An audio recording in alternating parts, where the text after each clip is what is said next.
अंडा, दारू, खैनी, बीड़ी, तमाकू, सिगरेट, चौरेस, हॉपिंग, गांजा, भांग, हमें कुछ भी नहीं खाना, कुछ भी नहीं लेना।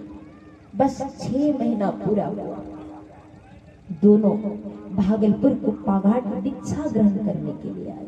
रात्रि को विश्राम किया। प्रातः काल गंगा जी में स्नान करने दोनों पहुंचा। दोनों ने गंगा जी में जैसे डुबकी लगाया तो किसी एक को गंगा जी में पत्थर मिल गया। जिसको पत्थर मिला उसने बोला, अरे मेरे दोस्त, गंगा जी में मुझे गंगा राम मिल गया, मैं तो दीक्षा नहीं लूंगा। दूसरा ने कहा, कोई बात नहीं, तुझे नहीं लेना मत ले, पर मैं तो लूंगा। तो किसी एक ने दीक्षा ले लिया। जिसने दीक्षा लिया, जय गुरुदेव करके भीख मांगने लगे। और जिसको गंगा जी में पत्थर मिल गया वो जय जय गंगा राम करके भीख मांगने। भीख मांगना तो धीरे से ही छूटेगा ना। दोनों भीख मांगते मांगते के बाजार में पहुंचा। उस बाजार में एक गंगाराम नाम का धनाढ्य सेठ रहता था। जय जय गंगा राम करने वाला उसी के दरवाजे पर पहुंच गया। उनके नौकर चाकर मालिक से कहता, मालिक, बाजार में एक ऐसा भिखारी आया है जो केवल आपका सुमिरन करता और आज आपके दरवाजे में भीख मांगने आया। सेठ ने विचार किया, मेरा नाम कोई सुनना तक नहीं चाहता, कुछ कारण होता है। समाज में भी कोई ऐसे धनवान व्यक्ति होता है, पर भारी सभाओं में उसका नाम जब कोई लेते हैं तो कहते, खबरदार उसका नाम मत लेना। क्यों? क्योंकि कुछ कारण होता है। तो सेठ ने विचार किया, मेरा नाम कोई सुनना तक नहीं चाहता है, ये कौन है? मेरा सुमिरन करता, मैं इसे निर्धन नहीं, मैं इसे धनवान बना दूंगा। और उसने क्या किया, एक खरबूजा लाया। आपकी इधर नदी है, बालू बहुत है, तो खरबूजा होता है कि नहीं होता है? हमारे उधर आइए, नदी तरफ जाइएगा ना, खरबूजा मिलेंगे आपको। अभी तो थोड़ा महंगा होगा, 50 रुपया लेंगे, 25 रुपया भी मिलेंगे। और कुछ दिन के जब बाद होगा ना, 10 रुपया में कोई नहीं लेते। बड़ा बड़ा तरबूज 10 रुपया में भी कोई लेना नहीं चाहता। कौन खाएगा तरबूजे चारों ओर। बस वही तरबूज खरीद करके लाया, उसको थोड़ा सा काट के निकाला, उसमें हीरा मोती डाला और सटा करके भिखारी को दे दिया। बोले, भिखारी पेट भरा के खा लेना। भिखारी ने उस तरबूज को लिया, सोचने लगा, इतना बड़ा तरबूज में खा पाऊंगा? इसको मैं बेच देता हूँ, इससे जो पैसे होंगे होटल में जाकर भरपेट भात खा लूंगा। और उसने क्या किया, एक बूढ़ी माई के पास 20 रुपया में बेच दिया। होटल में गया, भरपेट भात खा लिया, फिर जय जय गंगा राम करके भीख मांगना चालू कर दिया। और इधर जो गुरु भक्त था वो सोचा, 12 बज गया है, सुबह से कुछ नहीं खाया हूँ, गुरुदेव की आज्ञा है, खीर खाड़ भोजन मिले, साकट संग न जाए, खीर पकवान भी मिल जाए तो मांसाहारी के घर में भोजन नहीं करना चाहिए। सब होटल मांसाहारी, क्या करूं? चलो भाई, गर्मी का टाइम है, एक खरबूज खा लेता हूँ। और गया उसी बूढ़ी माई के पास। बोले, माई, ये खरबूज का क्या दाम है? माई बोली, इस खरबूज का दाम 25 रुपया। बोले, कुछ कम करो माई। बोले, देख बेटा, 20 में खरीद के ली हूँ, दिन भर धूप में बैठ के बेचूंगी, 5 रुपया नाफा नहीं कमाऊंगी तो घर परिवार मेरा कैसे चलेगा, इसलिए 25 रुपया तो लगेगा। क्या था, उस भिखारी ने 25 रुपया दिया, उस तरबूज को दिया और वृक्ष की छांव पे गया। झोला से चाकू निकाला, काटा, क्या निकला? हीरा मोती निकला। झोला में डाला, थोड़ा थोड़ा खाया, अपने गांव पहुंचा। और वहां झोपड़ी था, उस झोपड़ी को तोड़ करके हीरा मोती को बेचा और वहां पर वो 2 मंजिला का बिल्डिंग बना लिया। सोचा, गुरुदेव की कृपा से इतना कुछ हुआ है, जो संत महापुरुषों को बुलाकर सत्संग भंडारा अवश्य कर लेना चाहिए। साधु महात्माओं के पास गया, सत्संग का समय ले लिया, अगल बगल के सारे लोगों को आमंत्रित किया कि आप सबको मेरे यहाँ सत्संग भंडारा में शामिल होंगे। सोचा, मेरा भिखारी दोस्त क्यों छूटे। तो उसने बाजार की ओर गया। 6 महीने से उनके दोस्त गांव आया नहीं था। भिखारी दोस्त को भी आमंत्रित किया कि आप भी आएंगे। भिखारी दोस्त कहते, क्या खिलाओगे यार? बोले, मैं खिलाने वाला कौन होता, मेरे गुरुदेव है, वो खिलाएंगे, बस आ जाना। बोले, ठीक। हम सभी को भी दिखते हैं। जब कोई गरीब व्यक्ति धनवान हो जाता है तो धनवान व्यक्तियों से उनकी दोस्ती हो जाती है। तो उसने धनाढ्य सेठ गंगाराम को भी आमंत्रित किया कि कल मेरे यहाँ सत्संग भंडारा है, सेठ जी जरूर आइएगा। घर लौट आए, महात्मा लोग भी आकर के पहुंचे, सब कुछ की तैयारी हो गई। रात्रि को भोजन पानी करके सब विश्राम करने लगे।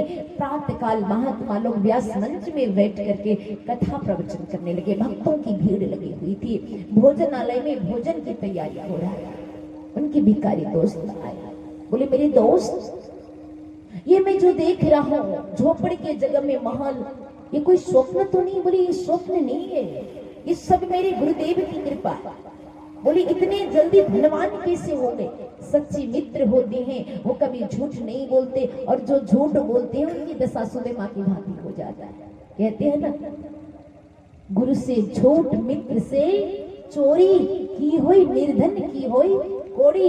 जब सुदेमा की दरिद्रता से परेशान हो गई सुशीला, सुशीला कहती नाथ, द्वारिकाधीश के सभी सखा धनवान हो गए, एकमात्र हम निर्धन क्यों? हम रोज पाठ पूजा करते हैं, फिर भी हमें झांक तारना मुश्किल हो जाता है। पेट की भूख मिटा नहीं पाते, शरीर में अच्छे वस्त्र नहीं धारण कर पाते, झोपड़े में हमारे फटे पुराने हो चुके हैं, पानी चूते हैं, आकाश के तारे घर के अंदर से ही दिखाई देते। ऐसा दरिद्रता हमारी जीवन में क्यों? क्या कारण, क्या वजह है, क्यों हम दरिद्र हो गए? बड़ी जिद करने लगी सुशीला। तब सुदेमा कहता, क्या बताऊं देवी, गुरुकुल में जब मैं पढ़ाई कर रहा था उस समय द्वारिकाधीश मेरा सखा था संदीप नीमली के पास। गुरु माता ने हमें चना बोझ के दिया, जा लकड़ी चुनने को। लकड़ी चुनने को हम गए तो जरूर, दोनों को बांट कर खाने को बोला था, पर लकड़ी चुनते चुनते आंधी तूफान आ गई। हम दोनों अलग अलग वृक्षों के आड़ में अड़ गए। बारिश बड़ी देर से हो रही थी, रुकने का नाम नहीं ले रहा था। बड़ी जोर से भूख भी लग चुकी थी। मैंने पोटरी को खोला पर चना चबाने लगा। काना उधर से कहने लगा, सुदेमा तो कुछ खा रहा है, मुझे भी देना। पर मैं झूठ बोलता रहा, नहीं मैं कुछ खा नहीं रहा हूँ, ठंड के मारे मेरी दांत कड़कड़ा रही है। काना ने बार बार कहता, नहीं तू खा रहा है, देना। मैं झूठ बोलता रहा और चुरा चुरा करके खाता रहा। अंत में कान्हा ने बोला, कोई बात नहीं, आज मैं मांग मांग के परेशान हूँ, तू मुझे दे नहीं रहा है, तू भी मुझसे कभी मांगेगा ना, मैं भी तुझे नहीं दूंगा। देवी कितना पूजा पाठ करता हूँ, फिर भी जीवन से दरिद्रता दूर नहीं हो रही है।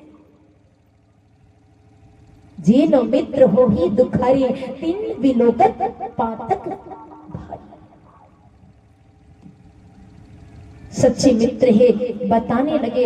कहा मेरे दोस्त क्या बताऊं, एक दिन मेरे तरबूज खरीदा, उसको काटा ना, हीरा मोती जवाहरात निकला, उसी को बेच करके मैंने इतना बड़ा महल बना लिया।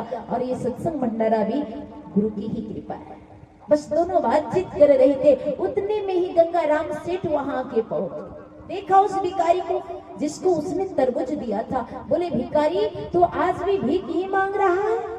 भिखारी ने कहा, ओ सेठ आपने ऐसा क्या दे दिया जो मैं भीख मांगना छोड़ दूं? सेठ ने कहा, अरे मैंने तुम्हें तरबूज दिया था, खाया नहीं। बोले, इतना बड़ा तरबूज खा पाता? मैंने बेच दिया, मैंने बेच दिया। सेठ ने कहा, भागा, वे तरबूज नहीं था, उस तरबूज में मैंने हीरा मोती डाल के दिया था ताकि तेरी गरीबी दूर हो जाए और तू धनवान हो जाए। भिखारी कपार ठोकने लगा, अरे सेठ दिया तो आपने मुझको था, पर मिल गया मेरे दोस्त को। इसी पे हमारे गुरु महाराज कहते हैं, फुटल मनुष्य की भाग गुरु गम नाही लही। उस मानव का भाग फुटा हुआ है जो गुरु के ज्ञान से वंचित रहता। क्या कहते, पछतैबा पछतैबा रे बैमान, गुरु के बिसरे पछतैबा पछतैबा रे बैमान, गुरु के बिसरे पछतैबा पछतैबा रे बैमान, गुरु के बिसरे पछतैबा। आरा जाला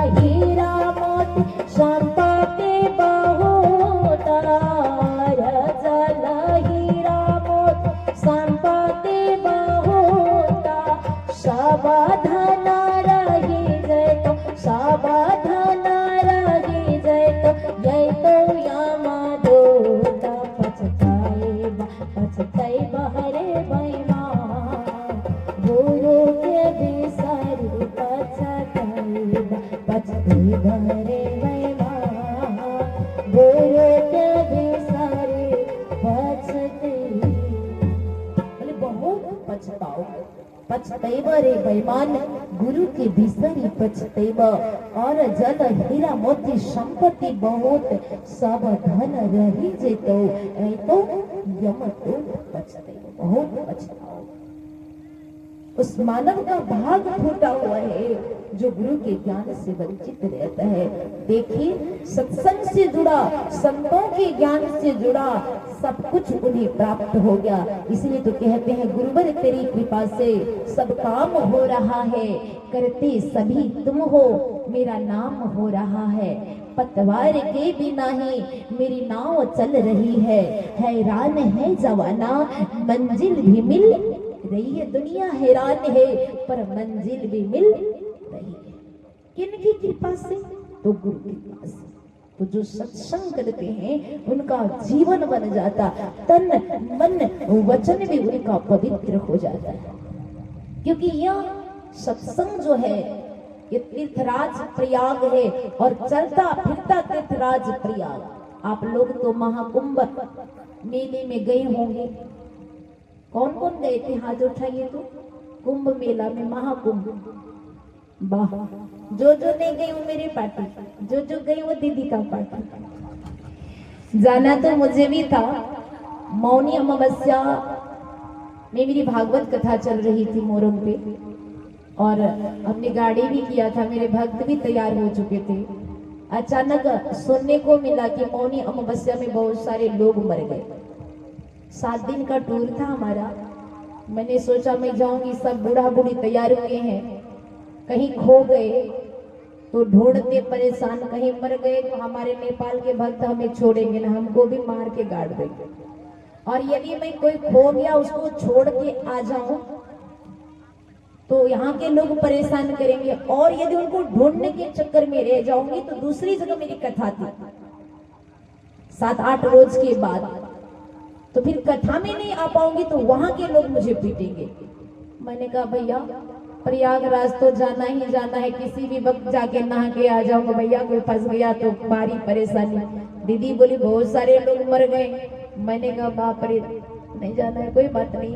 सत्संग रूपी प्रयागराज से बड़ा कोई प्रयागराज नहीं है। और जिसने भी प्रयाग में गया होगा स्नान करने के लिए, स्नान करके यदि संतों के सानिध्य में बैठ करके सत्संग सुना होगा, संत महापुरुषों को कुछ दान पुण्य करके लौटा तो पुण्य जरूर कमा के आया। अब केवल नहाया, अब मेला घूमा, अब बस आ गया, तब कोनो लाभ नहीं। और पर सत्संग रूपी जो प्रयागराज है ये चलता फिरता तीर्थराज प्रयाग है। इस प्रयागराज में यदि हम नहाते हैं ना तो हमारा तन मन वचन पवित्र हो जाता है। कि भरा सत्संग की दरिया, नहा लो जिसकी दिल चाहे, जिगर का दाग पातक को छुड़ा लो जिसकी दिल चाहे। ये सत्संग भरा हुआ अमृत की भंडार है। ये सत्संग सुधा को पाने के लिए तो